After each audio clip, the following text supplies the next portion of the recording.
Yes, Mr. Scott. Thank you, Sergeant. Sir.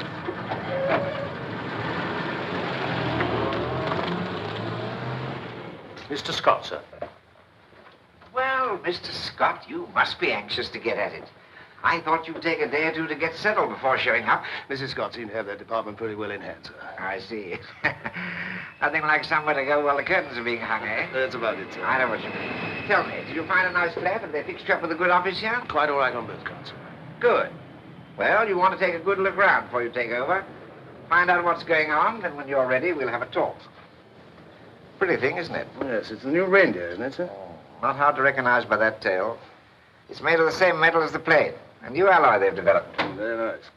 Major Pearl will show you everything you want to see. He knows more about the place than I do. You're in good hands with him. We sometimes call him the Pearl of Great Price. Good. I'm in your hands, Major. I thought we'd start in just after lunch. Well, you and I, a little more. You can make a start? Yes. Fine. I'll see you in the mess at 1 o'clock. Buy you a sherry. I'm so glad you're here, Mr. Scott. I've been looking forward to it. So have I, sir. That's the original building, the balloon shed. Began here with balloons in the 70s. That's a very long time. All the strength tests to check safety factor group here. A lot of work just to find out if the engineer mucked up his mathematics. Nothing much to see until something breaks, and that always happens when you're somewhere else. Not much point in this. Flying boats are pretty well obsolete, of course. Part of Boffin's paradise, this is. Mind your step. You know, the scientist lads, basic research. The kind who eat their porridge with the slide rule. Built their own heaven here, lightning and all. Find out what happens when you get hit by it. Didn't put in any archangels, but it wouldn't surprise me if they'd tried.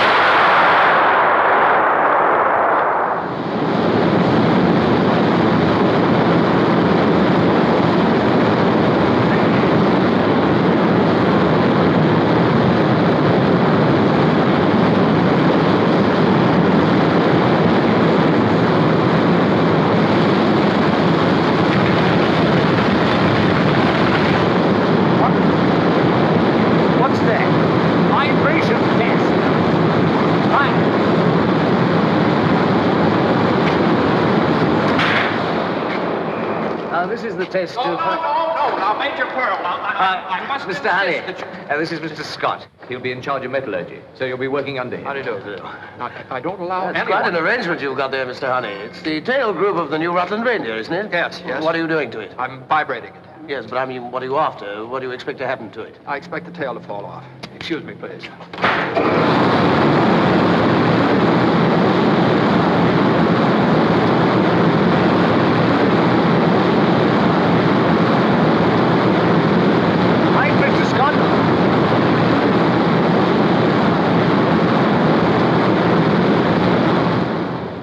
This way. Who in the world is he? Well, that's Mr. Honey, Mr. Theodore Honey. He's a Yank.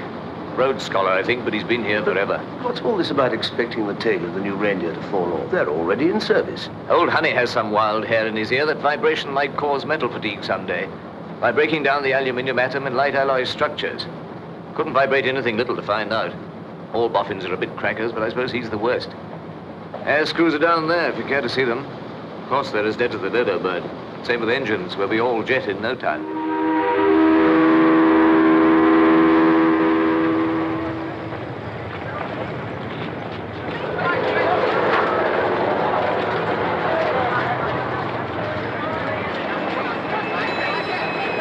Night, Mr. Honey. Oh.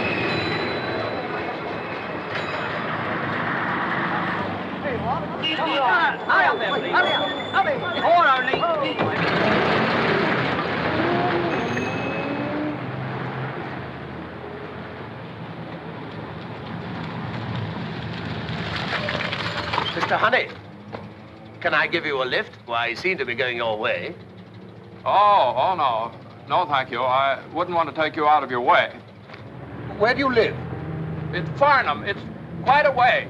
I go right through there. I'll get a bus at the next stop. I wouldn't want to trouble you. No trouble at all. Come on, jump in.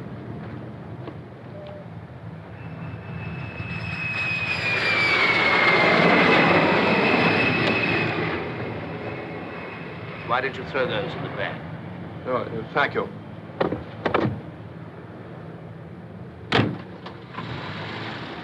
I was quite interested in that experiment of yours with the reindeer tail groove. Would you like to tell me just what your idea is? Well, it's rather difficult to explain a thing like that in words of one syllable. Well, I have managed as much as 2 syllables on occasion, Mr. Honey. Well, to put it as simply as I can, the purpose of my work has been to arrive at an end result for the original theoretical hypotheses of Kersling of Ball and Shilgard of Uppsala, in which they postulate vibration as a source of energy. I reasoned that since this energy does not appear in any of the ordinary forms, such as heat or electrical potential, it must be absorbed by the metal itself, and that sufficient absorption would result in nuclear fission of the aluminum atom in an isotopic form with crystalline affinities. I see. And that means the tail will fall off. Exactly. Oh, here's where I live.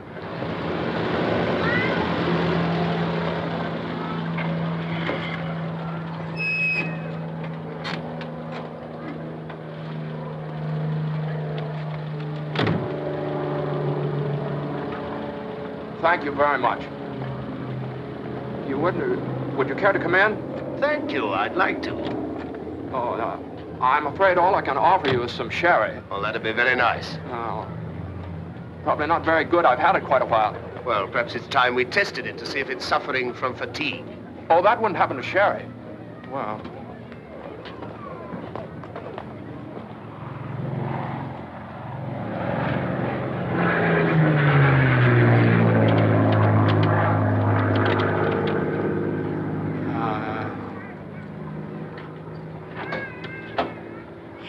I'm so sorry.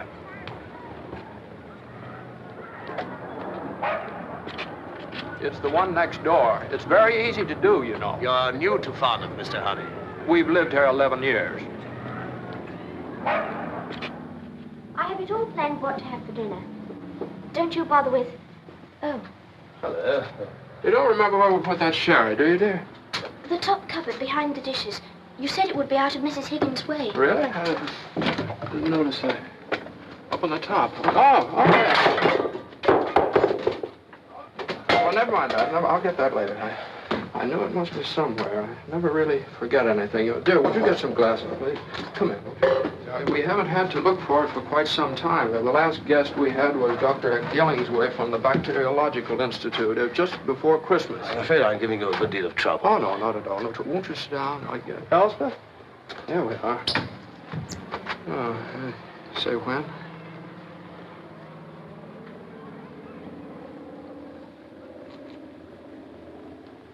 I guess Miss Higgins did find it.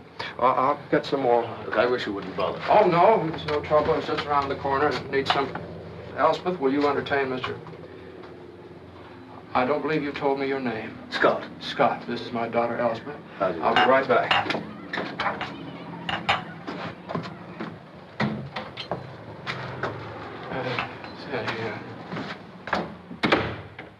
Won't you sit down, Mr. Scott? Now, just where would you suggest? Oh, I'm so sorry. It's my father's work. You have to be very careful. It might be something very important. There. Thank you. It seems as though your father does quite a good deal of work. Yes, it's very hard being a scientist. One has to think a great deal. The world would have made scarcely any progress at all if it hadn't been for scientists. I see. The scientists do the thinking for the world, and the rest of us just live in it. Is that it? Yes. When my father's thinking, I keep very quiet. And what about your mother? Does she help you keep quiet? My mother is dead, Mr. Scott. A V2 in the war. I'm very sorry indeed, Elspeth. You must miss her very much. Yes, I do. My father does more, I think.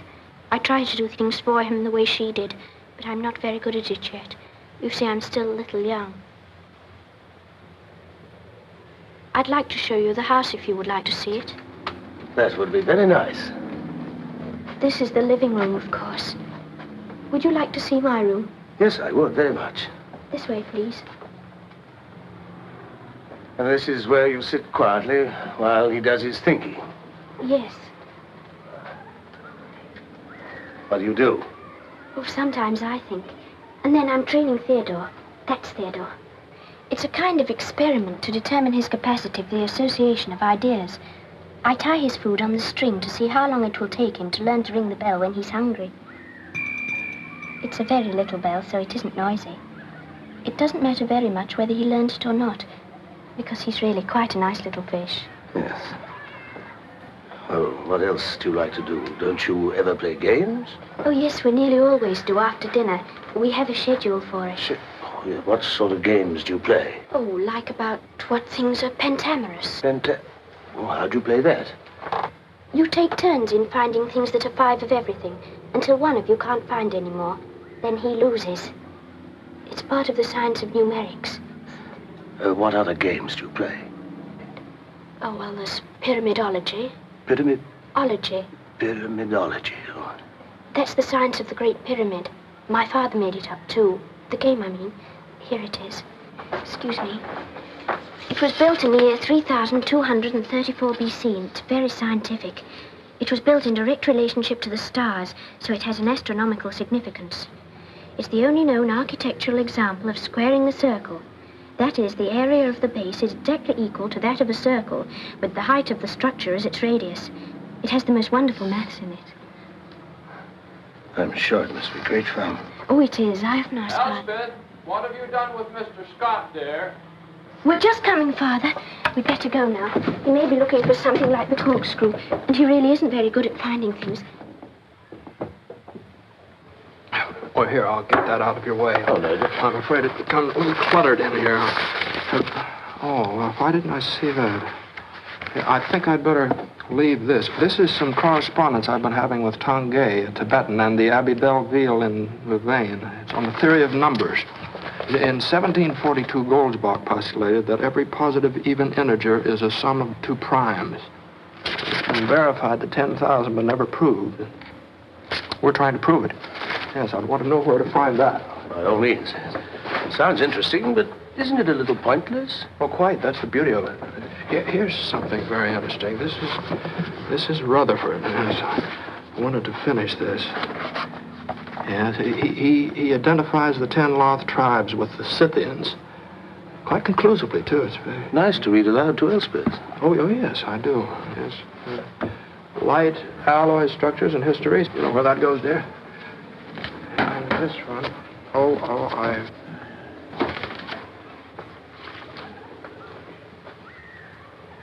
Here.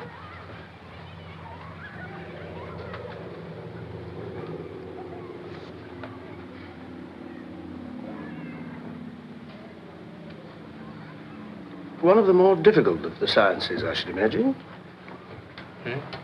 What's it? Oh, yes.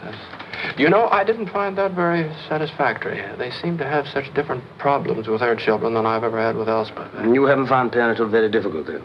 Not at all, really. No, of course, I've been very systematic about it. I laid out a schedule, so much work, so much sleep, so much play. Pyramidology. Yes. What's been your experience of holidays? I mean, you send her away where she can be with other children? Do you have any children, Mr. Scott? No, but I hope to. But I'd value your opinion. Well, I used to send her away with other children, but I don't do that anymore. She never seemed to like it very much anyway. I think perhaps that was because the other children's minds weren't well enough organized to interest her. She's really much happier here. She's quite good at being by herself. Her mind is really developing quite remarkably, Mr. Scott. I think she'll be a very fine woman. Yes, I'm sure she will be. Well, I'd better be getting along. Oh? Looking at your office in a few days' time, I'd like to hear some more about that experiment of yours, the one about the tail falling off. What did you want to know about? Oh, just a little more detail to know when you expect failure to occur. Well, I probably have that right here. I think it's here someplace. There it is. This 2.76 times K over L. That's the time factor. It's in BTI units, of course. Let's see. It's 1,440. 1,440 what? Hours. But you don't mean you expect the reindeer tail to fall off in 1,400 hours? No, 1,440. But, Mr. Honey, A lot of aircraft have flown many millions of miles without the tails coming off any of them because of vibration. Well, Mr. Scott, you asked me for the evaluation in time of my U subscript M symbol. Now, the mathematical answer is 1440 hours to failure for the specific tailplane under test on which my calculations were based. Now, how long has your test been running? 832 hours, 14 minutes, and 7 seconds as of shutdown tonight. They don't allow me to run it more than 8 hours a day. You see, the people in the neighborhood complain about the racket at night. Yes, but you know, of course, that an aircraft in commercial service is likely to pile up flying hours faster than your experiment. Yes, that's probably quite true. Well, then why didn't you insist on a 24-hour basis? I did insist on it originally, but they decided to do it for 8 hours. Yes, but you hadn't given them your 1,440-hour figure. Well, I never include detail on my preliminary report. See, science is in no hurry, Mr. Scott. I'm working on a principle, which, if I'm correct, it will be true for all time. And whether I reach it a day or so later or earlier is not important. But it might be important for the 50 or so people who take off in these reindeers every day. Well, Mr. Scott, you don't understand. I'm a scientist. And science is very exacting. It requires the utmost concentration. I can't be concerned about people. Well, if a doctor is trying to find out a cure for a disease, what would happen if he let himself be upset about everybody that got sick and died? He'd never get any work done at all. People must be someone else's concern. I can't let it be mine, Mr. Scott. Now, you can find my preliminary report in the files, and I don't wish to add anything more to it at the present time. And if you'll excuse me, I think I'd better be getting home.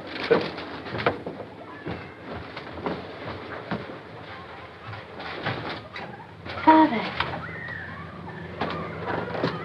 Oh. That's very easy to do, you know. Oh, goodbye, Elspeth. Goodbye, Mr. Scott. Goodbye, Miss Annie.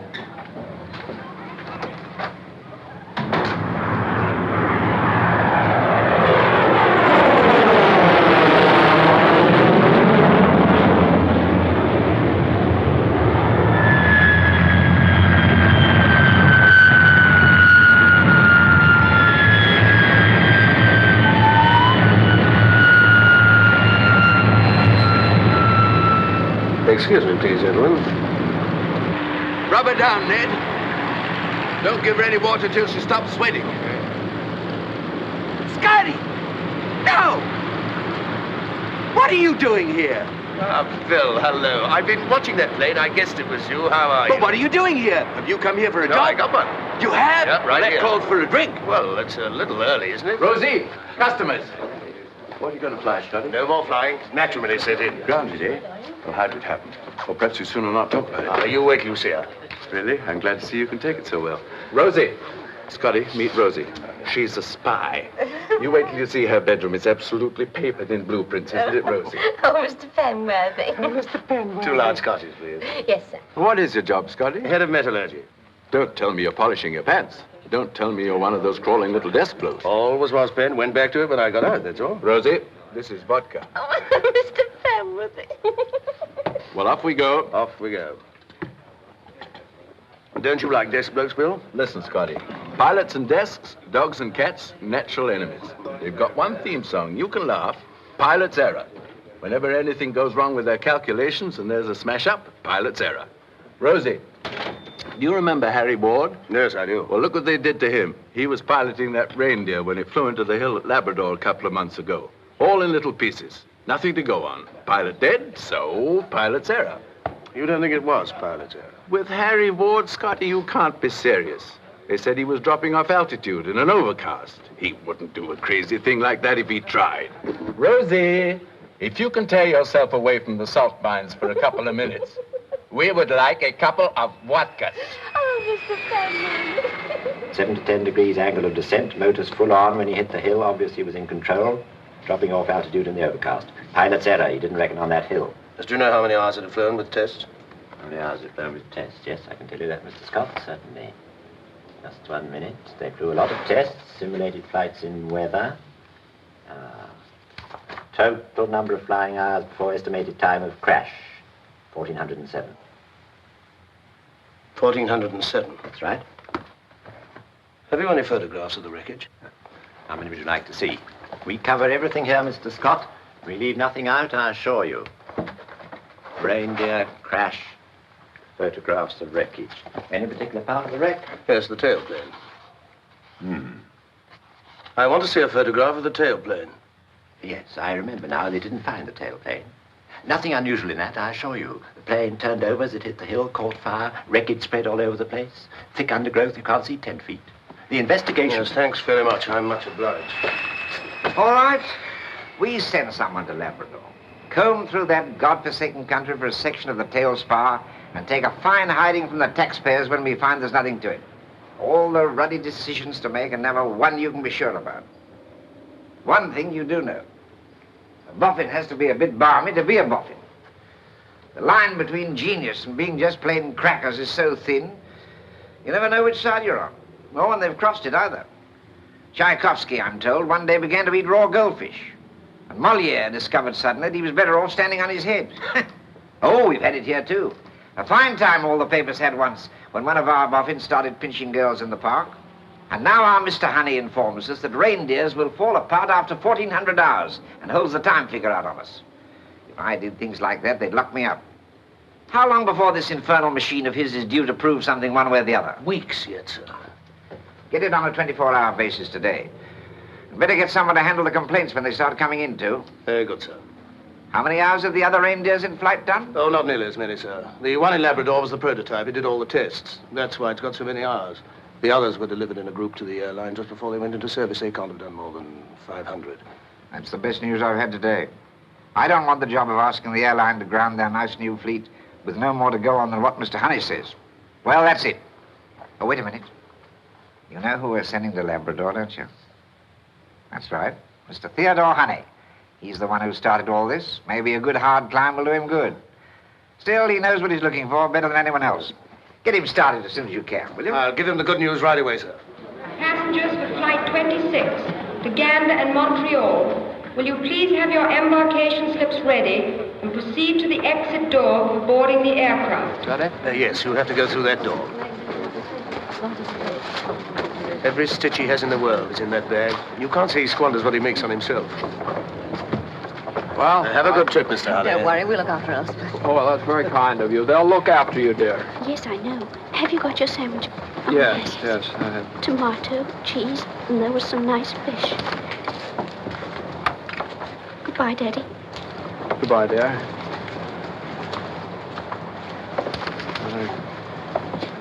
Good, I didn't bring a handkerchief.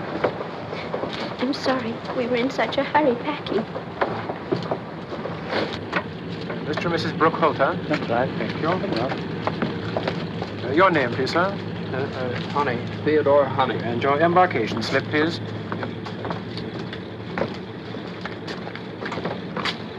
Miss Teasdale. Oh, yes. Miss Teasdale. Thank you, sir. Oh.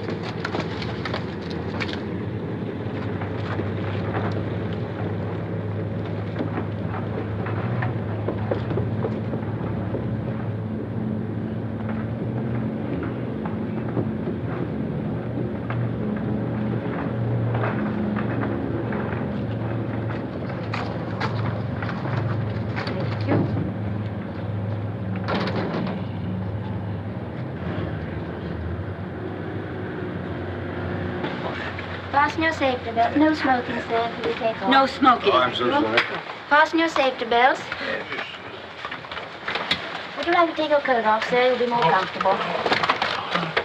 That's right.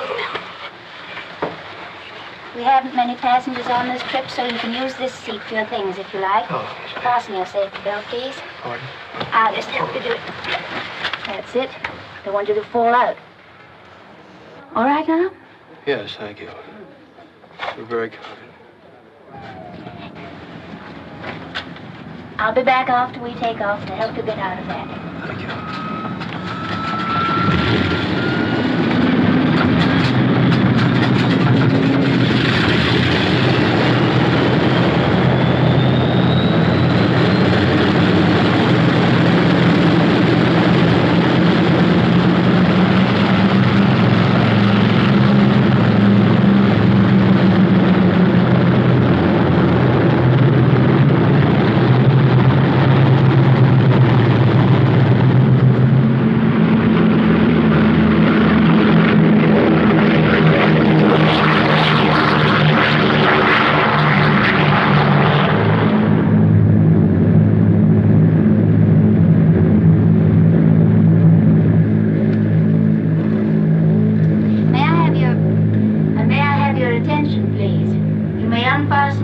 seatbelts now and smoke if you like.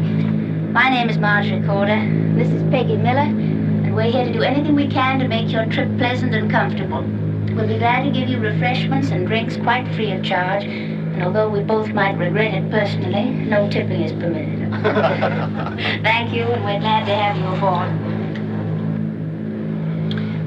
You are Miss Teasdale? Thank you. Anything we can do for you? No, thank you very much.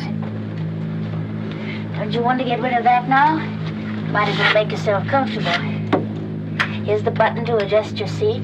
Here's the switch for your reading light when you want it. We'll serve dinner soon, but maybe you'd like some sandwiches and a little coffee? Well, We have milk, too, if you'd rather. I think a little coffee would be nice. I brought some sandwiches. My daughter made them. Oh. Her name's Elspeth. Well, they're probably much better than ours, then. You sure you didn't bring your own coffee? No. I'll get you some. Miss, weren't you... Isn't that Monica Teasdale, that one you were just talking to? Yes, it is. She's crossed with us often. A great many of the film stars do. Oh? Are you a fan of hers? Oh, I didn't mean that. I never go to films, really. Not since I haven't gone in years. Would you like me to take over your autograph book? Oh, no. I don't even have one. I wouldn't want to trouble it out. All right. I'll be back with your coffee.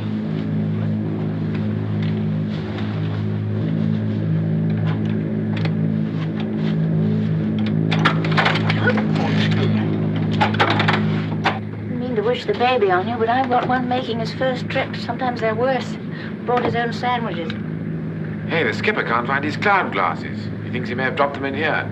Have a look round for them, will you, Peggy? He's quite a bit worried. Almost ran into a big one. Oh, no, you don't. No new girl jokes here. She's doing fine. If you've come for coffee, help yourself. We give pilots service, co-pilots no. Oh, so you're on her side. Which one's the boffin? The boffin? Scientific bloke from Farnborough. Radio said he was aboard.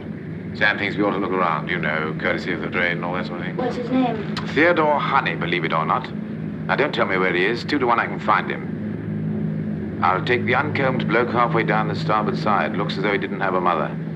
Mr. Honey, in 21. See? Can't miss. From Farnborough. I've been a bright lassie. I've been talking to him as though he'd never seen a plane before. I'll question the master intelligence. I suppose he speaks our language. Well, let him have his coffee first. All right. I'll come down for him when we've hit the step. We'll only give him the 6-minute tour. He may ask a few questions we can't answer.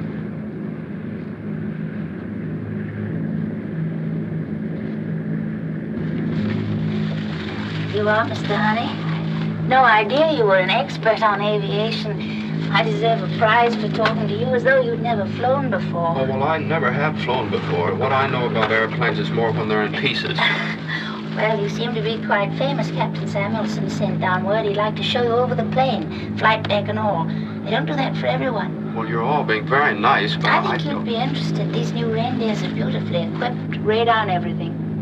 Is this a reindeer we're in? That's right. A nice new shiny one. Well, I think I'd like to see it very much. Well, the co-pilot will be down for you, but don't hurry. Enjoy Elspeth's sandwiches.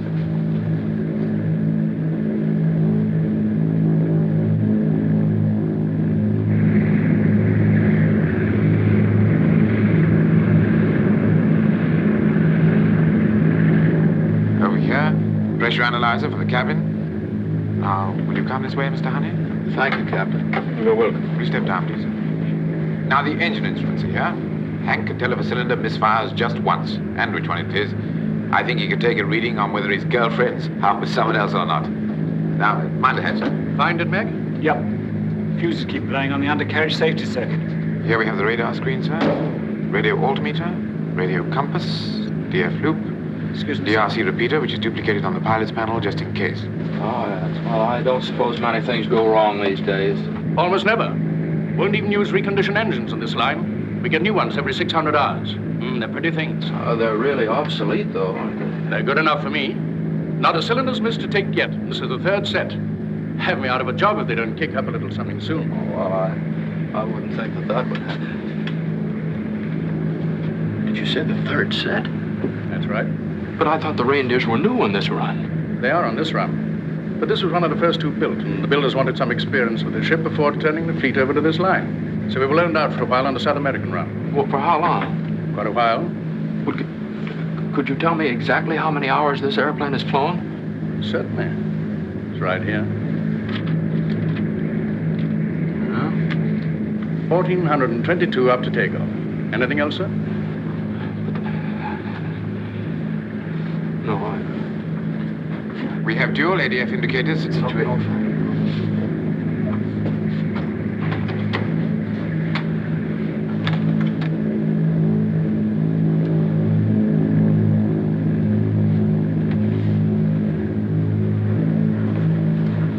Well, did you learn all about airplanes?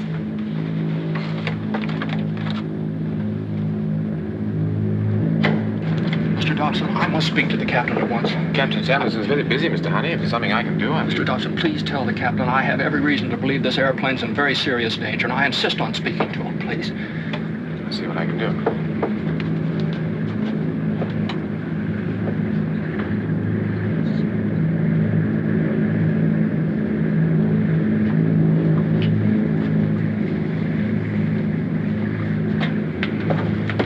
Well, Mr. Honey, what's all this about? I understand you're not very happy about something. Captain, this airplane and everybody in it is in very serious danger, and you must turn back at once.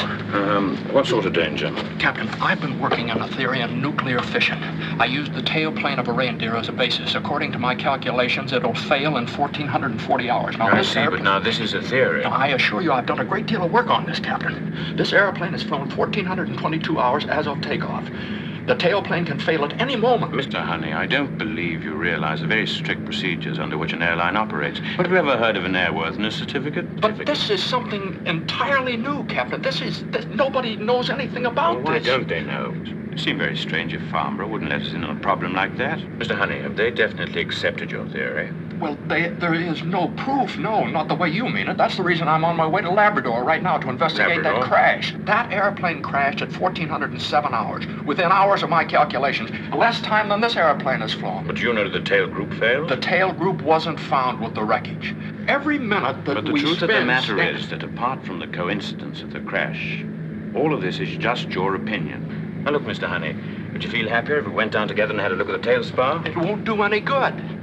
It'll happen very suddenly. One moment the tailplane spar will be perfectly normal, and the next moment the whole character of the metal will change.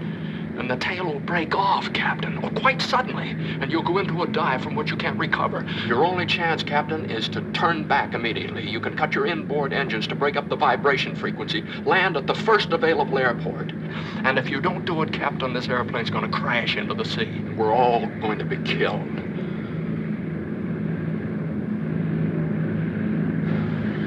I see. Tell you what I'll do. I'll radio back a full report of all you've told me. And if London tells me to turn back, I will. Meanwhile, I'll cut the inboard motors, as you suggest. It'll make us late at Gander, but I'll take that responsibility. But I warn you, there won't be anyone at the airport to make a decision like that. And this time of day, they find it very difficult to find anyone who can. Very well, Captain. Let's wish ourselves luck.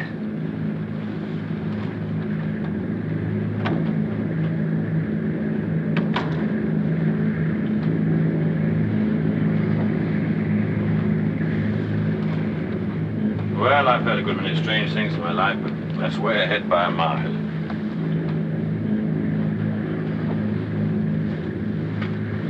Oh, you better put it on the horn for London, Peter. I wouldn't miss unloading a report like that on the boys for half my pension. Right. Well, we'll give them something to think about anyway. Here it goes. London radio from Flight 26.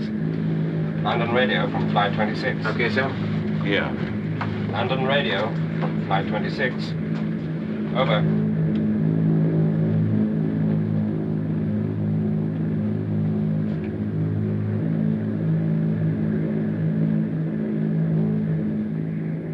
Hey, Marjorie, I've got news for you. Your boffin's crackers. What's the matter? Did he ask you some questions you couldn't answer? Clean off his rocker. He says the tail's gonna fall off. He didn't. He did, and with variations. Sam thinks you ought to keep an eye on him in case he gets violent. But he didn't seem to be like that. Thinks you ought to stop it vibrating. Ruddy little squirt. I'd like to vibrate him. Sam says ring through if you need help.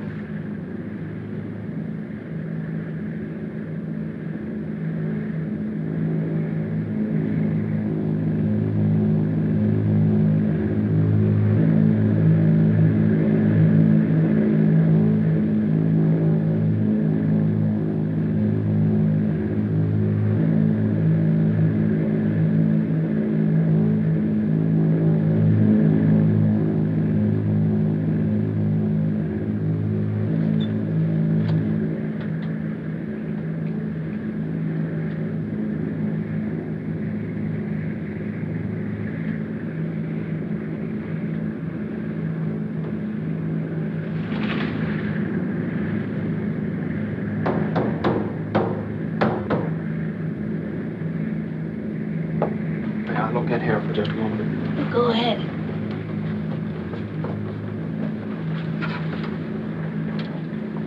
Is there anything I can do to help?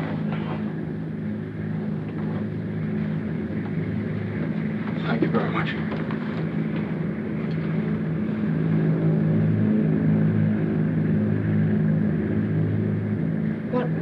What's all that about? Like the tour they gave him, I suppose, so he's having one of his own. Coffee, Sam? No, thanks, not just now. I, want to get some cigarettes in my bag.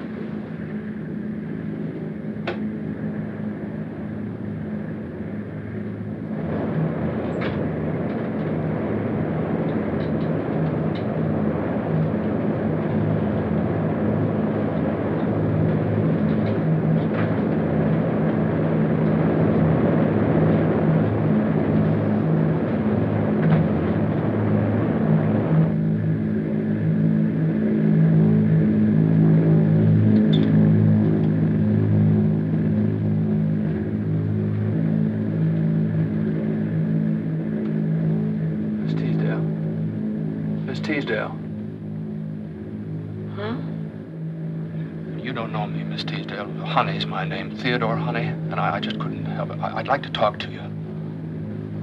Of course. I'd be very pleased. Mrs. Honey and I, I've always felt I owed you a great deal. Your pictures meant a lot to my wife, and that's why I want to talk to you. You're very kind. It's about, may I? Certainly. It's about the condition of this airplane. I'm afraid we're in very serious danger. I'm rather afraid the tail may drop off at any moment. Now, when that happens, there may be... Is that so? Yes. When that happens, there may be a little time. So go to the men's room and sit on the floor. The petition there is very rigid because the galley stove is bolted to the floor on the other side. Now, if you survive the first impact, try to get out of the escape hatch and to get to a life raft. They may pick you up when they search for us in the morning. That's certainly very interesting. Go to the men's room. Yes. Sit on the floor.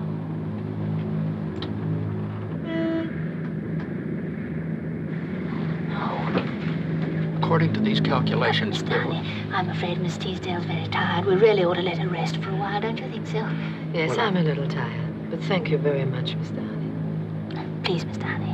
I'm sorry. I was only trying to help. I'm sure you will. Some other time, perhaps.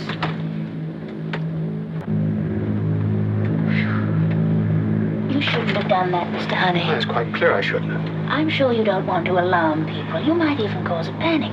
You won't do it again, will you? No, I won't do it again. I know you're very worried. Isn't there anything I can do? You know all about this, don't you? Yes. The pilot had to tell me. You've been very kind to me. I'm sorry I made trouble. Oh, no, Mr. Honey. You really didn't make any trouble. It's only that... I think I'd like to tell you what I was trying to tell Miss Teasdale. Well, do, if it'll make you feel any better. Well, I think I know more about this than either you or the captain. I think I know what's going to happen. And if it does happen at this altitude, there'll be a little less than 3 minutes before we hit the water. Now, there's one place in this airplane where a person would have a chance to survive that impact. Come with me. Now, the first sign of trouble, go in here and sit on the floor with your back against the partition here. See this partition? Here, I'll show you. This partition is very rigid because the stove here is bolted to the floor. I tried to tell Miss Teasdale that because I felt that I owed her something. But now, I want you to know, I won't talk to anybody else. It's good of you to have told me all this, Mr. Honey. No one's worried about me like that for quite a while. Yes, but you will remember what I told you when it happens. I'll certainly remember. I can't promise to do it. I'm one of the crew, and there are quite a few things to do if anything happened like that. But thank you just the same. Do it if you can, though. I think we're going to be all right, Mr. Honey. But in any event, there's nothing we can do about it. It's kind of you to worry about me, but please don't. Why don't you try and get some rest instead? Yes, I'll try.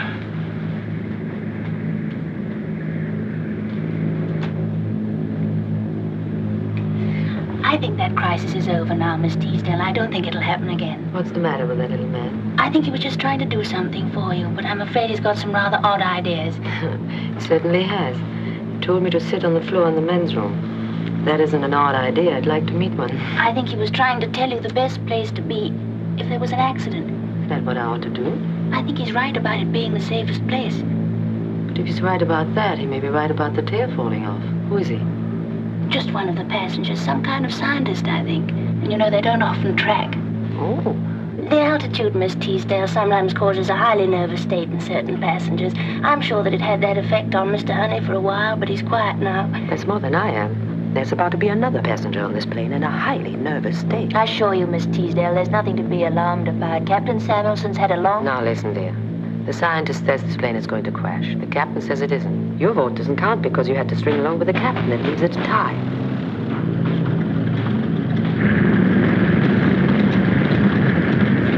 What's that? He seems to be saving fuel. I wouldn't do that without a reason. I thought you said he didn't believe it. Well, all I meant, Miss Teasdale... Oh, just a minute. If I'm going to meet my maker, I would like to know about it. Now, I'll tell you what you can do. You can go and get a cup of coffee and bring it to me over there. No, Miss Teasdale, I've just got him quiet, please. Right now, I don't want him quiet. There are lots of things I want him to talk about. I wouldn't do it. Now, just go and get the coffee. Mr. Honey, I was only half awake, and I only half heard what you were trying to tell me. May I sit down for a minute? Yes, certainly. Thank you. Would you like a cigarette? No, thank you. Now she tells me you're a scientist. You care for a lozenge? Lozenge? No, thank you. Right. Will do. Listening up. Airport say they can't make any decision about turning back, and they've never heard of any trouble with the tail. But they're trying to contact someone at a higher level at the airline or the ministry, but it may take some time. Till then, they want you to use your own judgment. They also want us to keep an eye out for a small boat. Some crackpot trying to sail the Atlantic single-handed. Fine. He may be in trouble. Mm-hmm. Well, if we see him, we'll stop and ask him what we ought to do about it.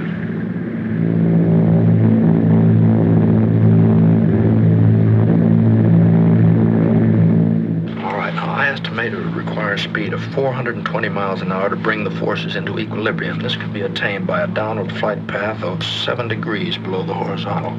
That angle would keep us from plunging straight in, although at that speed the impact would be rather severe, you see. I see. I don't see it all, of course. But I do understand that when you think something out, you don't stop halfway, do you? But the pilot, he should understand you. Why doesn't he turn back? Well, it was rather difficult for the pilot. You see, I imagine that all this may sound a little improbable if you haven't studied it. Would it help if I would go and talk to him? No, I don't think so. And I think we're quite near to the point of no return, anyway. The point of no return? That's where it's as short to go on as it is to turn back. Oh, I thought you meant something else. Miss Teasdale, would you like your coffee in your own seat? No, put it over here.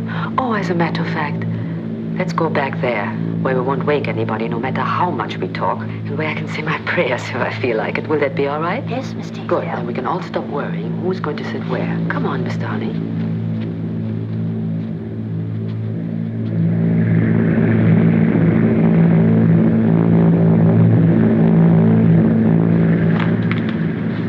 That's it. Halfway just. Okay. Well, Peter. Yes? If they call you on that thing again, you can tell them to tell the high-ups that they needn't bother making a decision about turning back. All right, sir. Next stop, Gander. Right. I had a canary once. Didn't have any tail. It flew all right.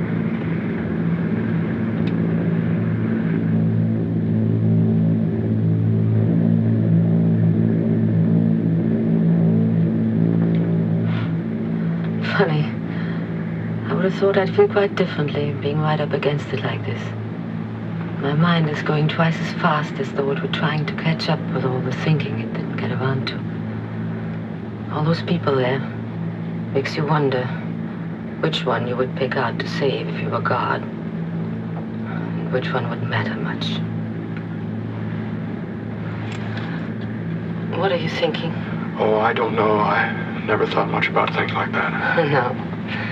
You didn't have much time. You were so busy with your multiplication table. But you had a chance to play God for a little while. Why did you pick me out when you decided to save someone? Oh, but you ought to live. I mean, the work you do, you should keep on doing it. Oh, the work. No, I don't think I'll buy that. A few cans of celluloid and a junk heap someday. Has been fun, but that's about all. No, the work you do. If you could have finished that, all these people and lots more wouldn't be in the spot they're in right now. That's the kind of work that should be finished. No. I think I picked you. Well, that's very nice of you to say that, Miss Teasdale. But I think it'll be all right about the work. The work will get done. I think it'll be all right about me. Haven't you any family? Yes, I have Elspeth. That's my little girl. Oh, you have a little girl? Yeah. But that's worth a lot to come back to. Oh, yes. Well, I didn't mean that I wouldn't like to. But we're really very fond of one another. I've been thinking about that. And she's 12 now. Her character's formed, I think. Mary did that mostly. That's my wife. I wish it didn't have to be like that, but she's developed to such a point, I think she's going to be all right. Of course, I've been able to help in a lot of things. She's much more soundly developed than most children her age. Really has a remarkable grasp of crystallography. Well, that's very good, of course. What is it? Well, it's quite fundamental. It's always been odd to me that the schools don't teach it. No, I've really had to help her in almost everything she knows worth knowing. Has she got a compact? What? A compact. Oh, a compact? Oh, I don't know. Why? Never mind. That isn't it? No. Some more minutes. And each one is like kind of a present, isn't it? You know what I was thinking about just then? All the people who come to my funeral. That'll be quite an occasion. Do you have a family, Miss Teasdale? No. Not even a husband at the moment. But there's my agent. Oh, he'll be so sad. He had 5 more years to go at 10%. And then there's Laureen Carver. Oh, she'll cry the most. She'll give a beautiful performance. And then she'll try to get the part in the picture I was going to make. I suppose that's why I don't feel the way I thought I would. I would have stopped working quite a while ago if I could have figured out what to do with myself. I was married 3 times, but it never came to anything. I wouldn't be surprised if it was all my fault. Maybe Providence is trying to tell me something. Maybe it took a first-class high dive into the middle of the Atlantic to make me quit. And maybe I'd rather it ended with a big splash. No. You've made people happy you don't even know about. Like my wife, Mary. You know, she took me to see one of your pictures that last night before the bomb came. She talked about it a lot when we got home. You made that last night very happy for her. That's worth doing, Miss Teasdale. You know, when we used to go to pictures, we used to walk right out on them when Mary didn't like them. We never walked out on one of your pictures.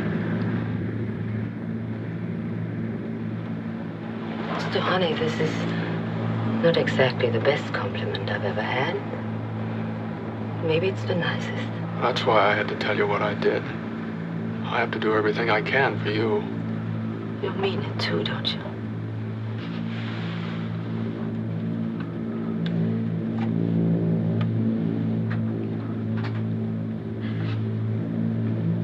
You scientists are always so busy figuring out new things.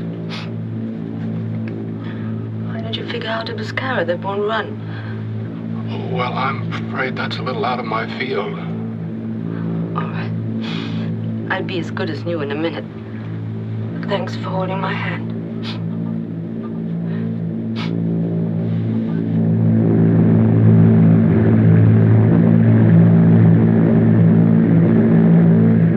I wouldn't mind seeing something.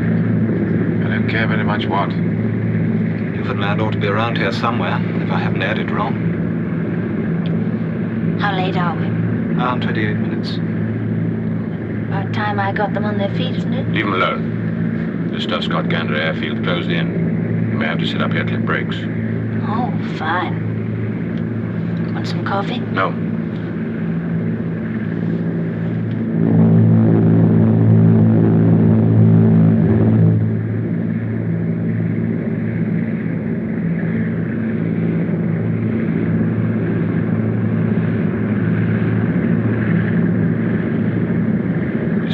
sport motors to land. Hank, count feather 2 and 3. Yes, sir.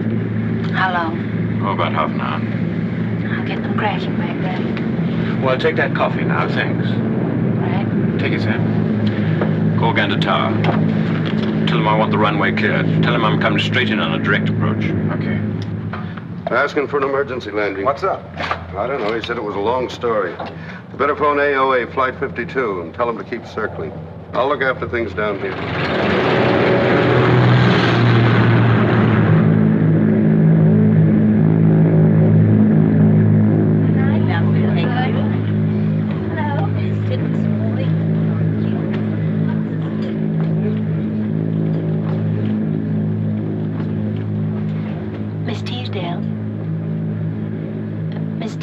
We land in 20 minutes. Would you like some coffee? 20 minutes? We're that close?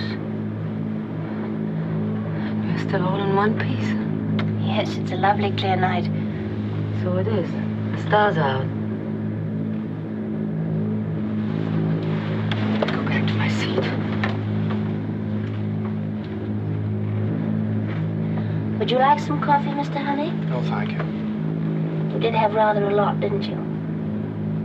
I'm sorry you had to be so worried, but I think we're quite all right now. We're all very lucky. You'll go back to your seat and fasten your safety belt for the landing, won't you?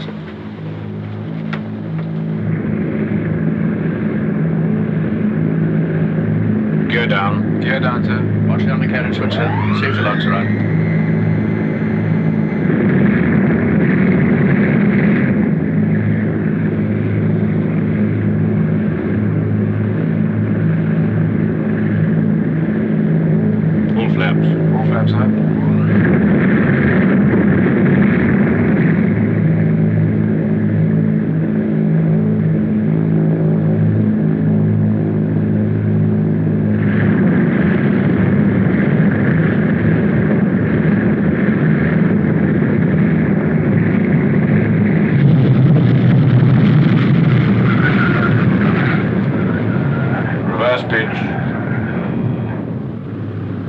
To me, I don't know what he was in such a hurry about.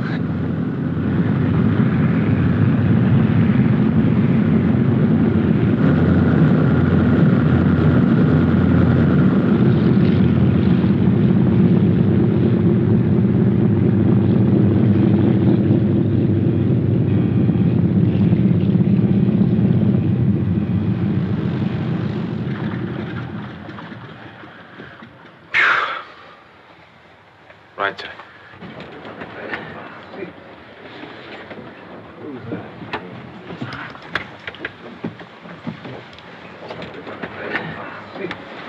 Quite a night, Mr. Honey. I guess you must have multiplied someplace. Or you should have divided. Smith? Miss Teasdale? How long do we stay here? About an hour, I think, sir. Thank you. Yes, you can, aren't they? Sure.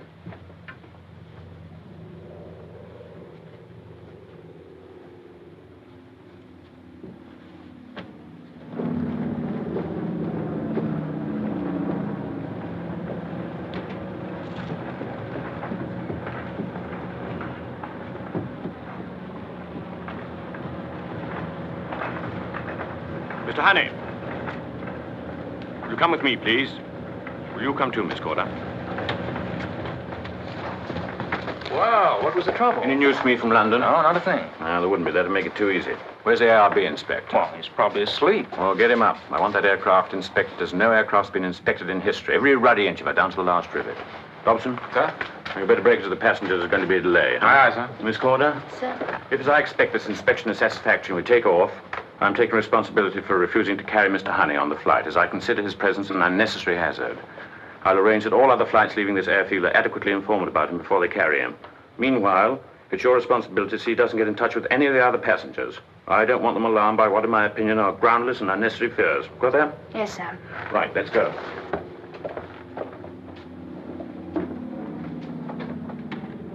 I feel rather like a policewoman. I don't like it very much. Well, I don't want to make any more trouble for you, Miss Carter. Where do you want me to go? I know an office. Come on, let's try and make it the nicest arrest that's ever happened. Are we going to leave on time? We're late already, you know. There'll be a short delay. The captain wants an inspection, that's all. It won't take long. Mr. Honey. They say it'll be 2 hours. It means it'll be 3 hours. It just ruins the day. I'd like to tell somebody what this is going to cost me. Some coffee, please. The one I liked best was the one where you killed your husband. I thought that was smashing. Oh, yes, I like that, too.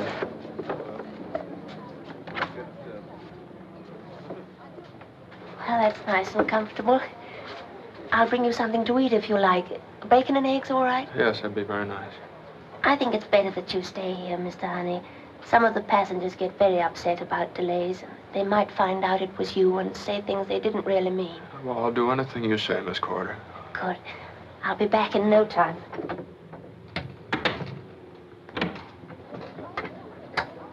Sorry.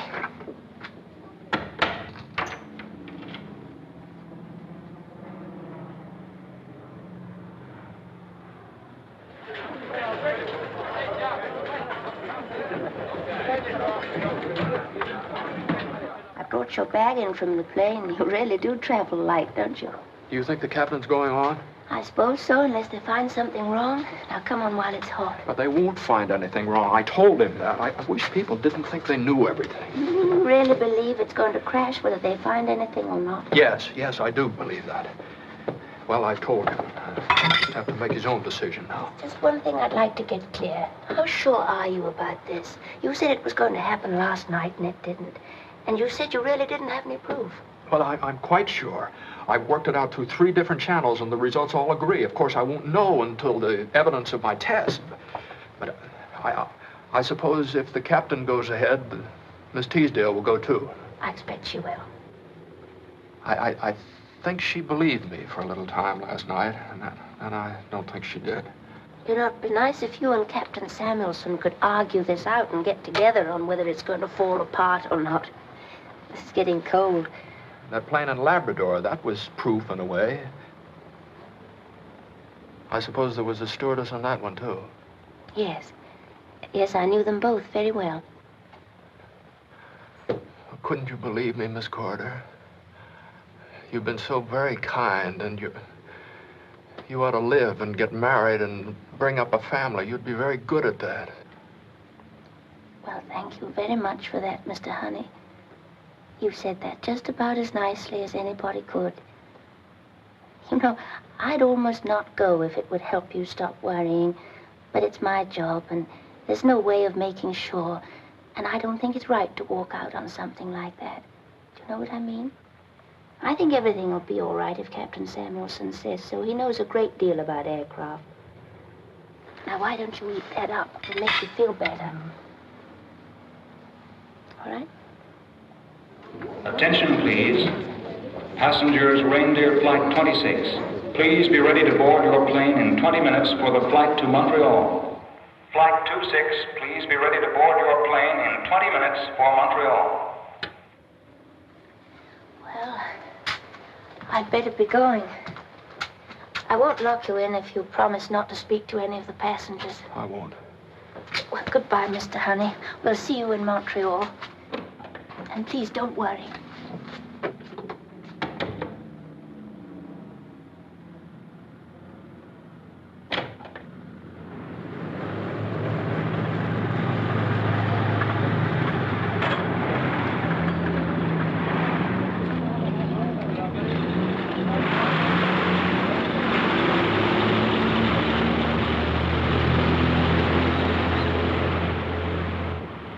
No danger, of course, once we're in the air. Well, that's okay. If you keep a man standing by the lever here on both taking off and landing, so nobody catches the coat or anything. Right, I'll see to that. What are you doing here? Captain, I just have to... Well, now that you're here, I want you to listen. I've told the inspector here all that you told me. Now, if you've anything to add, I want to hear it now. And I want him to hear it. No, sir, I don't have anything to add. As London apparently doesn't take your opinion sufficiently seriously to order this aircraft grounded, I'm flying around to Montreal. And I want you to get off and stay off. Well, Captain, you mustn't take off in this airplane. You can't do it. Believe me, mathematics is a very exact science. You've explained that already, Mr. Hammond. Captain, it'll be just like the one in Labrador. The stewardess, all these people. Now, for the last time, Captain, Mr. Hammond. Leave that alone, you fool! Cut that plow!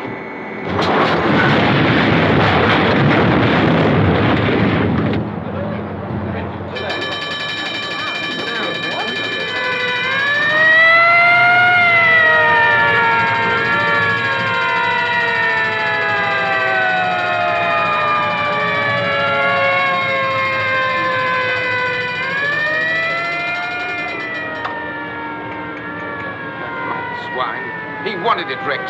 That inhuman swine! Cut that out! What you let him loose for? Better take him out of this before the passengers find out he did it. You better come with me, Mr. Honey.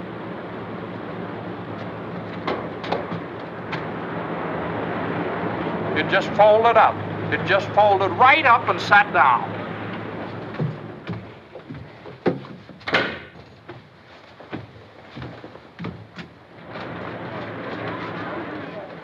Well, there'll really be a delay for everybody now, won't there? I don't think there's any doubt about that. Tell me why.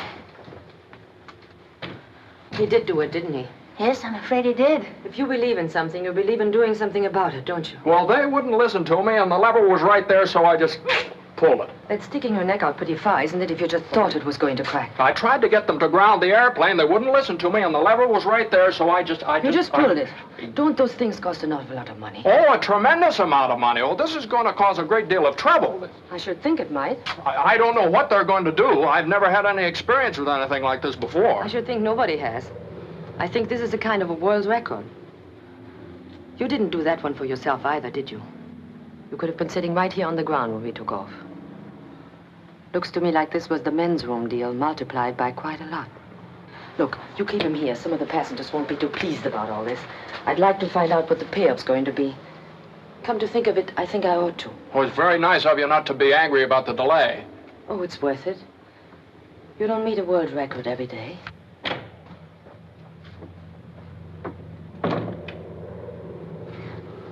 I don't know whether to be glad or sorry I didn't lock the door. It never occurred to me you'd do anything like that. Well, it never occurred to me either. I suppose the airline will be very angry. That, I'm afraid, is probably quite an understatement. I can't imagine what the establishment will think. I suppose I'd better let them know what I've done. I imagine they'll hear about it. Uh-huh. Man kills airplane. There's apt to be quite a lot in the papers about that. Oh, dear. Well, Elspeth will find out about it. I can't imagine what she'll think either. Look, Mr. Honey, we'll probably be sent back to London for reassignment after they've sent another plane to pick up the passengers. Would it help if I went to see your little girl and told her you were all right? Well, would you do that for me? There's no telling what she'll hear, is there? Well, whatever she hears, I imagine she'll understand. Well, I wish I did.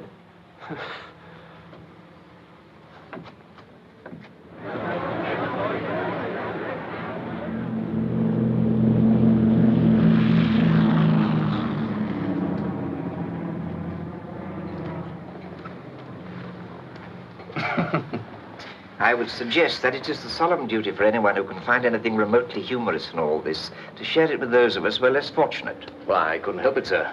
Old Honey dropping a reindeer right on its belly. It's very funny. I see your point, though I can't precisely enjoy it at the moment. I don't remember another day like it. Half England's been on the telephone to me today. I think if one more person, friend or enemy, calls to ask if I've heard that our Mr. Honey has wrecked an aircraft at Gander by pulling up the undercart, we'd better sort some kind of order out of all this. The chairman of the airline, Sir David Moon, calling you, sir. I thought I said I'd take no more calls today. He said I was to take the telephone to you, no matter where you were. All right, I'll take it. Hello. Yes, put him through. There are quite a few other calls, sir. You surprised me. The other half's getting in fast. The Ministry, the ARB, the Treasury, every newspaper man in the Empire. Hello. Oh, hello. Hello, Sir David. It's nice to hear from you. Oh, yes, that I very much heard. I've no way of knowing what he could have been thinking of. We'll get him back for the inquiry, of course, and then perhaps when I've talked to him, I can... Oh, I don't think you could mean that, Sir David. No, I'm not at all prepared to assume he's a lunatic, at least not yet. Yes, I quite realize that, but I don't think there's anything to be gained by losing our tempers. I want... Hello? Hello? Where are the papers? I thought you'd want to see them, Sir John. I'm not so sure. Here we are. David and Goliath. Mr. Theodore Honey as David brings down the reindeer single-handed. There was one that called him the Galahad of the airways. This is better. Sir David's idea, eloquently put, was there isn't enough money in the Bank of England to pay for the damage done to themselves and British aviation by the implication of the safety of their aircraft. He did manage to sandwich in they wouldn't guarantee to bring him back, but he refused to allow any more of their passengers to travel with an irresponsible madman who went about wrecking airplanes. He suggested the RAF might carry him. They were equipped to take risks. Well, I can lay that on, sir, if he really means it. No, he means it, and we'll have to have him back to the inquiry, and that means... Miss Teasdale is here to see you, sir. Teasdale? Who's Miss Teasdale? It's Monica Teasdale, the film star, sir. What's the film star doing here? Tell her I'm sorry, I can't. Hand her over to Major Pearl. She said she wanted to see you about Mr. Honey. She crossed on the plane with him last night. How can she be here? Ask her to wait 2 minutes, I'll see her. Well, gentlemen, there's one thing we can settle. You must send someone else off to Labrador. We mustn't show up at that inquiry without supporting evidence of some kind. But for heaven's sake, send someone this time who can keep his mind on what he's trying to do. No more boffins. It is my opinion, Sir John, that even this trouble should not lead us to saying that all scientists are foolish men and not to be trusted. From what department did the gentleman come who took a bath in the public fountain and subsequently conceived the brilliant idea of pinching girls in the park? I ask you to remember, Sir John, that the last time we decided not ever to mention this incident again. Right. I think that's all for today, gentlemen, except for finding out what film stars have to do with all this. Johnson? Yes, sir. Ask Miss Teasdale to come in. Very good, sir. Mr. Scott, I'd like you to stay. Good day, gentlemen. Sir John, I assure you. Good night. Good night.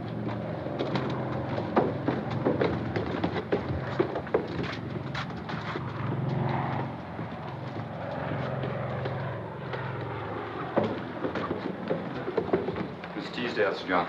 How do you do, Sir John? How kind of you to see me. Not at all, Miss Teasdale. Let me present Mr. Scott. How do you do? You're his boss, aren't you? I've heard a great deal about you. Sit down, please. Thank you. Did we hear correctly that you were on the plane last night with Mr. Honey? That's right. But I don't understand. How did you get back here? There was a plane coming through headed this way, and I got on it. But if you want to know why I'm here, that'll take a lot longer to tell you. Did he ask you to give us any message? No, he doesn't even know I'm here. If you couldn't give us any idea what really happened, Miss Teasdale, we should be very grateful indeed. They were going to take off, although we told them they shouldn't. And the lever was right there. He just pulled it. You've never seen such a commotion in your life. I guess a thing like that has never happened before in the history of the world. Fortunately, no. Have you known Mr. Honey long? No. I just met him last night, right after we took off. He came to tell me that he thought we were in trouble. But why should he want to alarm you, a passenger, when there was nothing you could do about it? He thought there was something I could do. He gave me his reasons, and they were good enough for me. Did you believe him? What did he do? Explain his theory? He did, and I believed him. Did you understand it? Not a word. Then I don't understand it. Oh, it isn't so hard, Sir John. I don't know much about mathematics, but I know when a man knows what he's talking about. Have you a light? Well, of course. May I smoke? Certainly. I don't understand a thing about his theory, but I've learned quite a lot about Mr. Honey, and I know he isn't crazy like they're saying out there. That funny little man is brave and kind and on the level, and he believed what he was telling me. But even I can see it's going to be awfully easy to settle a lot of things by throwing him to the wolves. To say he's crazy and let it go at that. That's why I wanted to meet the people he worked for. To see if they're going to stand by him. Somebody's got to, you know. Miss Teasdale, I'd like to pay you a compliment. You believe in things, too, and that's very nice to see. But I have to add this. I don't know whether Mr. Honey is right or wrong. Neither does Mr. Scott, any more than you do. There's no way of knowing. But that certainly doesn't mean we're going to back up Mr. Honey blindly. There's a matter called the truth, which has to be served. It's a difficult thing, the truth, in a case like this. And the most I can promise you is we'll do our utmost to get at it. And we hope it's going to be on Mr. Honey's side. Well, the truth is a good deal anyway. I don't think there was much need in my coming, but I'm glad I did. Thank you, Sir John, for giving me your time. Goodbye. Goodbye. I'll see you to your car. Thank you.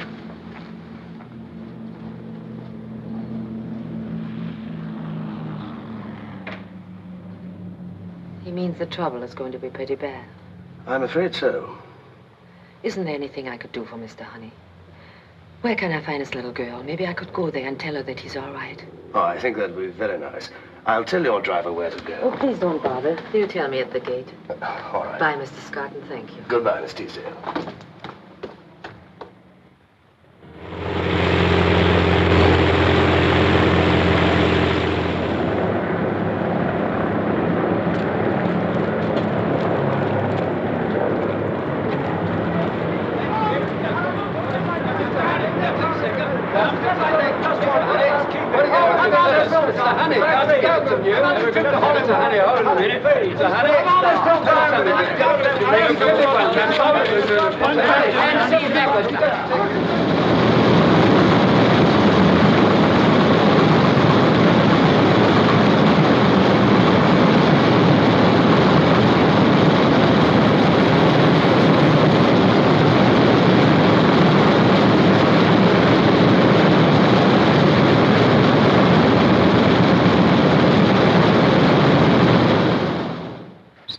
Of course I know him. Where have you put him? Seems rather odd, Sir John. I wasn't sure if you'd wish to see him. Sir John, I want to protest very strongly. Why has my work been taken out of my hands? Supposing we go somewhere where we can have a little chat. I'm not in the habit of going around wrecking things. You ought to know that. It's my work that... Hold on for a minute, Mr. Honey. Come this way with me. Mr. Scott, I must borrow you for a few minutes. A friend of yours has arrived. Hello, Mr. Honey. Yes. Come this way.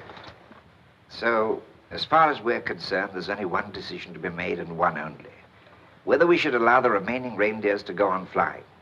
If they're to be grounded, that must be done at half your estimate. We dare not cut safety finer than that. The inquiry has been deferred until the last possible moment for making that decision, which fortunately gives time enough for your test to reach the 1440 mark, plus some margin of error. That's why it isn't yours anymore, anyone else's. Too much depends on it. If your test is a success, the airline and everyone else will be very grateful to you. If it isn't, and we don't get supporting evidence of some kind from Labrador, then, and this is the difficult part, Mr. Honey, so I'll put it bluntly. Since none of them believe for a moment the test will succeed, they feel it imperative that they should be prepared to issue as effective and as sweeping a statement as possible to offset the almost ruinous publicity that reindeers have received. That yours was an act of an irresponsible, unbalanced mind, which they believe to be true. And they want the supporting opinion of qualified psychologists. In other words, they wish to test you as well as the tailpiece. To see if I'm insane? That's right. Do you think I'm insane? I don't think you are, Mr. Honey, any more than I think you make a habit of going about wrecking things. But there's no way to know that. I'd hate to have them look me over at the moment. But just now, I haven't the right to take anything for granted. Please understand this. I couldn't refuse without making it look like a blind defense of my staff. But you can refuse if you like. That's your right. No, I won't refuse. Let them pry and poke if they want to. Tell them I'll be in my office if they want to see me. What about you, Mr. Scott? Do you think I'm No, there'd be no way for you to know either, would there?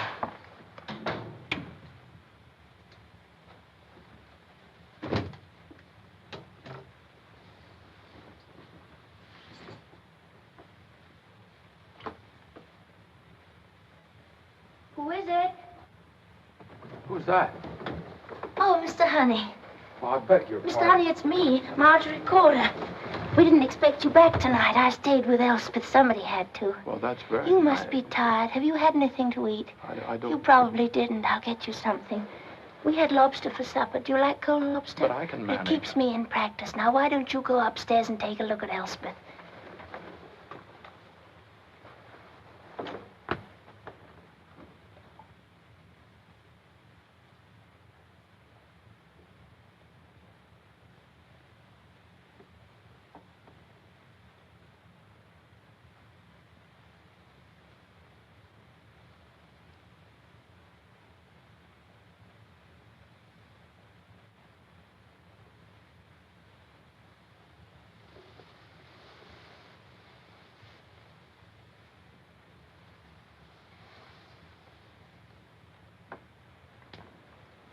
Well, did you notice anything?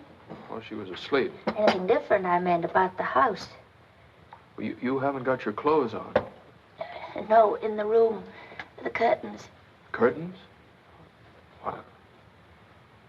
Well, where did this come from? Oh, that was a present from Miss Teasdale. Miss Teasdale? What, is she here, too? No, she went to London for the night. She got some lovely things for Elspeth's room, too. Now, why don't you eat your supper? Well, what did she want to do a thing like that for? I think you'd be surprised. I imagine you were glad to see Farmer again. Did you stop by the laboratory? Yes, I looked in. Well, you don't seem exactly happy about that. Was there something wrong there? No. Yes, Yes, there was something wrong. I can't expect to get any work done with people standing around peering at me. I'm now known as the Galahad of the airways. You know, I heard someone saying, imagine old Honey collecting a poppy like Monica Teasdale. Well, I expect they were just trying to be friendly. I thought you were rather a Galahad when you told Miss Teasdale and me what to do in case there was an accident. It's not such a bad thing to be. Yes, shall I do that for you? No, I can manage here. You know, it's my fault anyway. If you do anything wrong, you have no one to blame but yourself.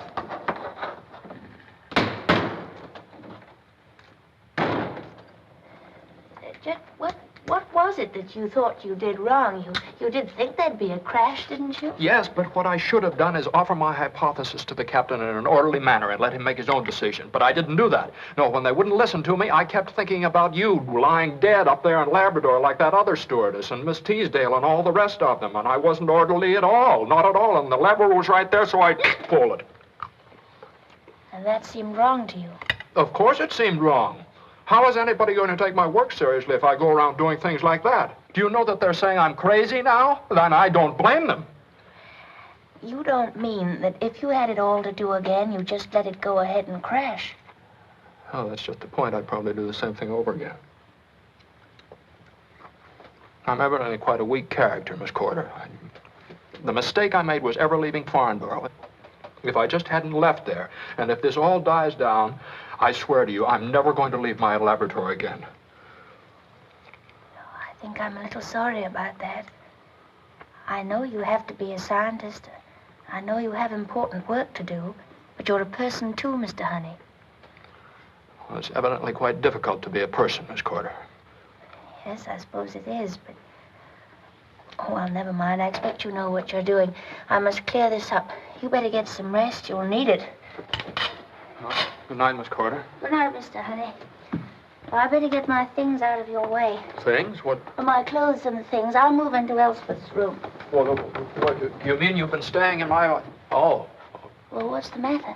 Well, I was just thinking of you, Miss Corder. Don't you think people will talk? Oh, I see.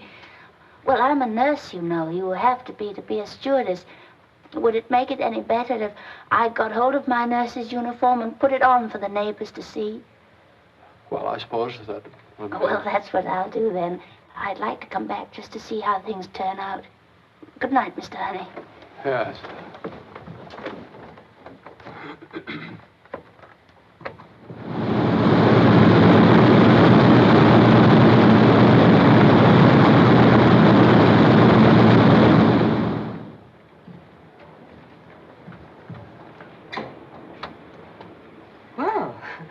Who's sick? No one. We had quite a problem last night. Mr. Honey arrived back in the small hours. He was so old school about us both staying here. It was very sweet, really. And this has to do with explaining the situation to the neighbors. I had to run over to Guildford this morning to get it. It looks as if I missed something by going up to London last night. Where is he? I suppose he couldn't wait to get down to Farnborough this morning to see his playthings again. Well, that's exactly what happened. I'd like to hear about it. Some coffee left? Why don't you come in there? Oh, what's the matter with it? Oh, you've been busy. I had nothing else to do. It looks as though he wears one suit and goes to sleep in the other. I don't know how long it can be since he bought something for himself. I thought you were the one who thought a man shouldn't have things done for him. That goes for his character, but not necessarily his trousers. It's very domestic. You're full of surprises. Tell me something. I've been thinking about it. How would you go about getting him to make it under his own steam? That's what you were holding out for, as I remember. I don't think that part of it is really any of my business. It's just that, I don't know. We talked a lot last night, and he seemed like a little boy who's had his first fight and got hurt, and so he says, I'll never fight again. Well, he can't keep on running back to his laboratory. That's all right for the scientist, but not for him. He will get into trouble if he does that now. And I don't think he can make himself do it, really. I think he's better than that. You must have talked quite a bit. Funny that a kid like you would bother to see so much in anybody like him. It's not so funny, really. You get around being a stewardess. That doesn't cover it. You've been married or a lot in love sometime or other, haven't you? I don't think that has anything to do with it. What was it? You've heard it before. He was shot down over Arnhem. We've been married a month. Sure, that says it. Maybe it says even more than you think it does. Well, this will take some thinking about. And I'll have time for that. I'm leaving for California tonight. There was a flock of cables at the Dorchester when I got there. The studio wants to get going. But this is a little sudden, isn't it? What about all the things you talked about, helping him to find an answer and everything? I meant it. Don't think I didn't, and I still do. Maybe it would have been the best chance I'll ever have to be a lot of things I'd like to be, only I suppose you can't do a thing like that just a little bit. Mixing into other people's lives, I mean. You can start something, maybe you can't finish. What got me was his being so anxious to save me for posterity. I've never had anything do my self-esteem so much good. So I'd better go back and give posterity another break. It won't hurt to wait a while and see how things work out. That box in there is a dress for Elspeth. I saw it in a window and just yelled to belong to her. Tell her I write, will you? Aren't you going to wait and see them? No, I don't think so. I might weaken. Hello, Miss Teasdale. Look who's here, Sugar Plum. Hello, Miss Corder. I hurried. I hoped you'd be back. Well, here I am. Don't you look pretty? Am I really all right? I've never seen an apple blossom look quite as sweet. Here's a present for you, honey. Oh, I really shouldn't have another one. May I look? Of course. Why don't you take it up to your room and look at it there? That'll be nicer. All right, I will.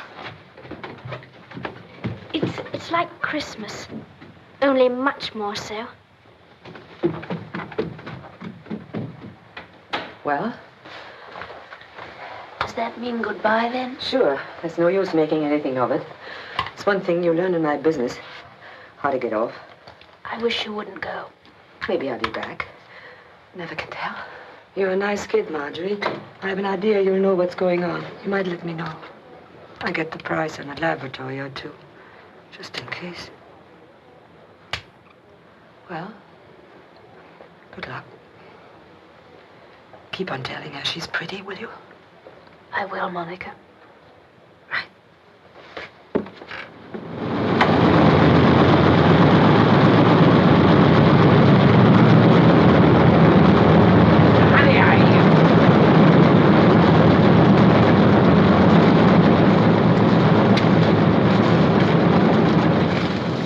Discouragingly healthy to me.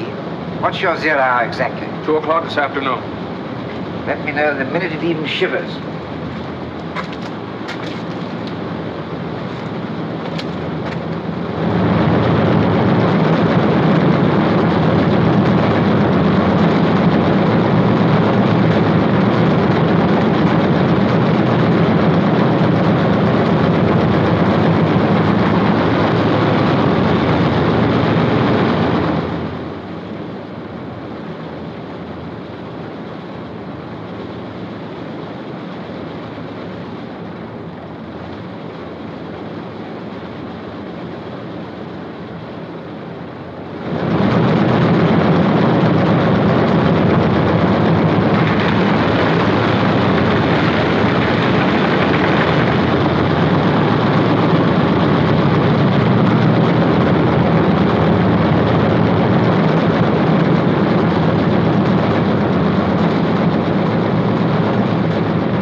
Not much longer.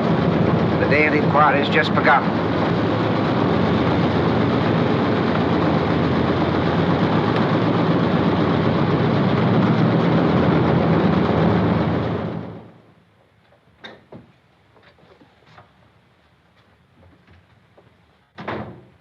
Oh, I'm afraid I'd forgotten you were here. I'm sorry. I should have let you know.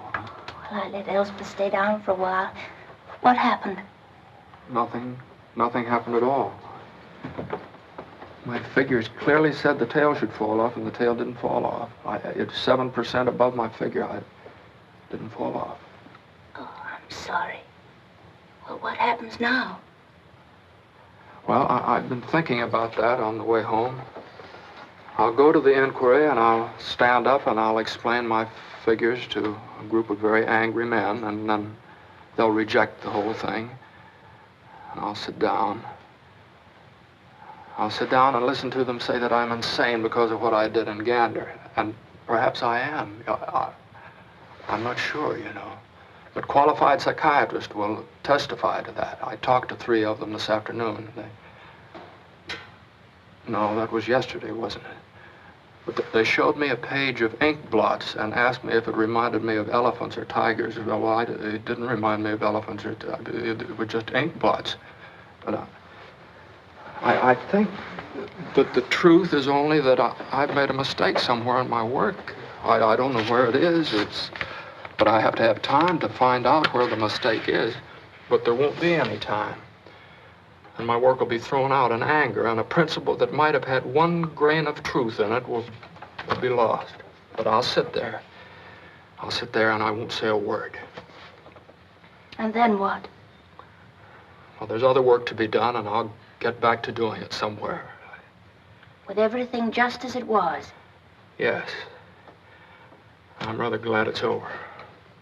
But you can't do that. You can't just sit there and say nothing. If you believe something is right, you have to do it if you want to live with yourself. If you don't, you'll have to pay for it sooner or later, and so will Elspeth. What about Elspeth? Everything is just to be as it was for her, too. Yes, she was very glad to have it that way. She was very happy. Oh, it's as simple as that. I see. Well, I'm sorry it's the wrong time to talk. There isn't very much point, either. It's my last day, you know, but I'd rather say goodbye when you come back. I start my job again tomorrow.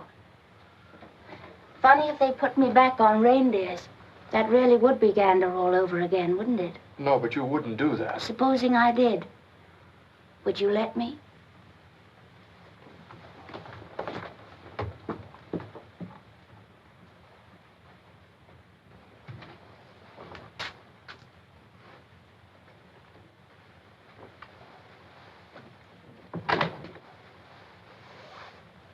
Hello. It's time to get ready for school, isn't it? Yes. Did the tail fall off, Father? No, dear, it didn't. You mustn't worry about it. It will someday. Oh, I don't know, dear. I suppose it will. Is anything the matter? No, I was just thinking. What about? Nothing. Just about the impermanence of events and things like that. What do you mean, dear? Well, about it's all being over. Miss Teasdale's gone, and Miss Corder will be, and the people out in front, and everybody wanting to talk to me at school. That sort of thing isn't very permanent, is it? It's like Christmas. Everybody very nice to everybody else for a little while, but then it doesn't last. Why is that, Father? Oh, I don't know, dear. Don't they talk to you all the time in school? Oh, no. I'm a SWAT, you know. Oh, I didn't know you were a SWAT. What is a SWAT? Well, a SWAT is rather the sort of person that people don't talk to very much because they're different. Like my intellectual quotient being too high. Well, do you mind being a SWAT? Oh, no. But it was exciting rather than not being. Everybody wanting me to get them autographs and things. But if things like that are so impermanent, like Christmas, then it would be much better if... I was thinking. I put away the things Miss Teasdale gave me.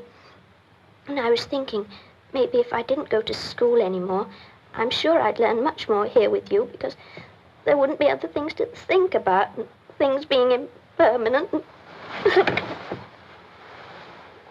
Dear, what? Well, you mustn't do that. What's the matter, dear? Go away.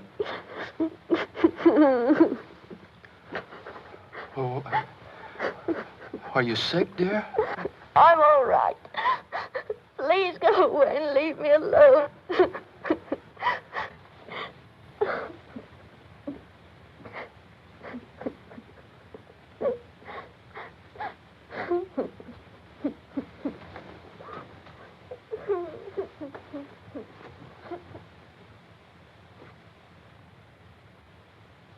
I insist that to ground the reindeer fleet even for 24 hours would be a tacit admission of the charge that we have been flying unsafe aircraft.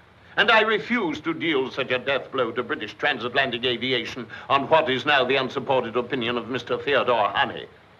I'd suggest that the kindest thing that can be said of Mr. Honey is that his is an unstable mind, with an obsession that can carry him to great extremes, as we have well seen in Gander. I submit it is not only fair, but imperative that an immediate finding to that effect be issued by this board. Well, gentlemen, my view is that Mr. Chairman, I would like to try... Now, wait a minute. Mr. Chairman, I'm going to say something. Now, it isn't hard to see what you're going to decide, and you can't do that. Now, you're talking about me because of what I did in Gander, and this isn't personal. I didn't invent the mathematics that made me believe what I did, and I still believe that there's truth in my work, test or no test. And when you believe in something, that's what you've got to do, isn't it? If you want to live with yourself. Now, I don't know what I'm going to do about this. I sat there and I thought maybe I might write the Times a letter, but I don't think they'd understand either. So, the first thing I'm going to do is to resign right here and now, so the establishment won't be mixed up in it. And then, every time a reindeer is going to take off that shouldn't, I'm going out there and wreck. Now, you may put me in jail, but they wrote a lot about me when I wrecked that one in Gander, and they'll write more about me here, and people just won't get on those airplanes. And I'm going to tell you something else. The minute anything does happen to one of these reindeers, you're going to have to think of something better to say than anything I've heard here this afternoon. That's all. Good day. That's all.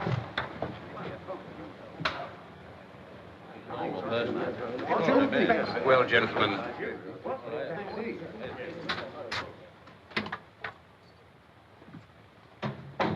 Good afternoon. You know, there was some sherry around here someplace. I rather thought I'd have some. It's over by that bookcase over there. Oh. Is it over? Yes, it's over. I didn't stay for the end. I made a speech and then I left. What about? Oh, a whole lot of things. Pretty good speech, too. So you couldn't just sit there, then? Oh, any glasses? Oh, here's some. No. I resigned. You didn't? Yeah, I couldn't just sit there, could I?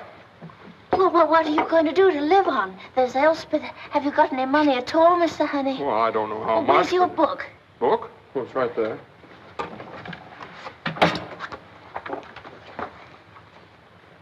Do you know how much money you have to live on? £3.13 6. Now, wait. You haven't put anything in the bank for months. What do you do with your money? I think there's some over here. In one of these. There. Here's some more.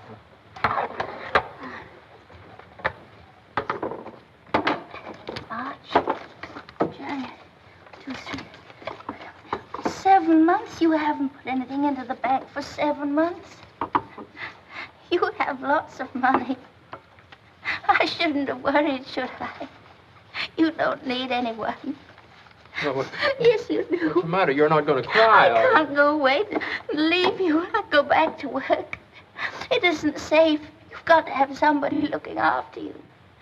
I'm going to marry you and live here, whether you have a job or not. What? You're...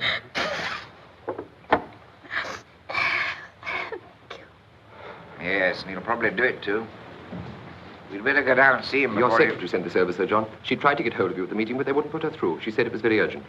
Oh, thank you.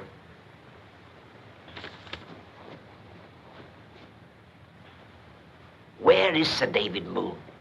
I hope he hasn't left. I can't wait for this. It's from Nixon in Labrador. He says they found the tail spar, and it's a fatigue fracture if ever he saw one. Sir John, I've had the most incredible piece of information. You haven't heard mine. They've just made the first test flight on our plane at Gander after it was repaired. It made a perfect landing on the airport, and the tail collapsed while it was taxiing to the hangar. I could hardly believe it. And I was to help you.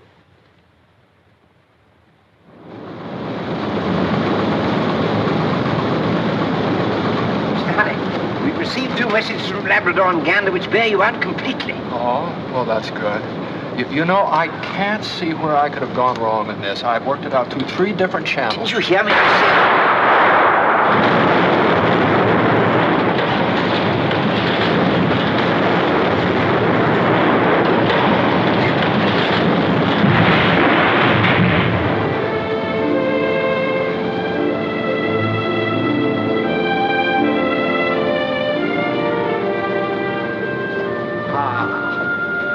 Temperature.